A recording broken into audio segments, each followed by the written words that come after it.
les élus du Conseil général développent depuis très longtemps des politiques diverses et variées pour les jeunes en matière culturelle, éducative ou sociale. Et les élus ont estimé qu'il était temps de faire un bilan, de voir un petit peu le résultat concret de ce qu'ils faisaient et de prendre le pouls surtout de ce qu'en pensent les jeunes qui sont les bénéficiaires de ces politiques-là.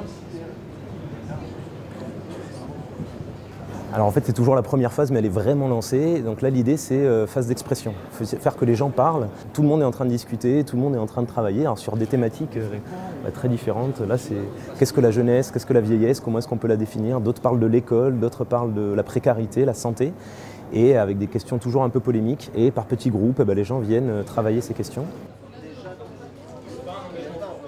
Il y a des gens, ils ont le capital culturel, ils sont capables de faire parce qu'ils ont appris, ils savent gérer des réunions, ils savent parler, ils savent...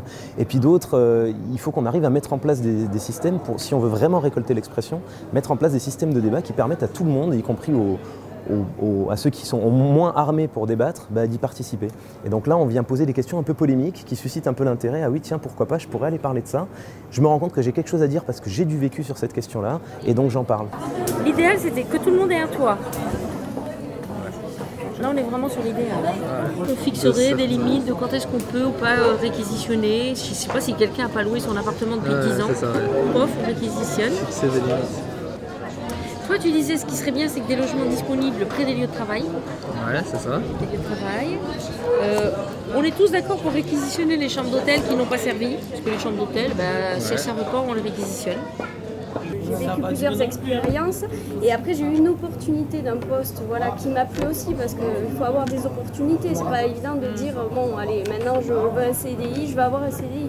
Il faut trouver quelque chose qui nous plaise et quelque chose...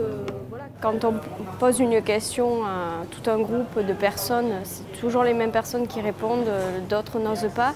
Et en petit groupe de travail, je trouve que c'est plus facile pour s'exprimer. Et puis on écoute aussi les expériences d'autres personnes qui sont dans des milieux différents, donc c'est toujours enrichissant pour nous, quoi. Moi j'étais à la table, on se posait la question, tu fais quoi l'an prochain, la précarité au niveau du domaine du travail. On trouve que les Landes au niveau industriel c'est un peu limite, il n'y a pas grand chose. Donc il faudrait séduire les entrepreneurs pour justement créer beaucoup plus d'emplois.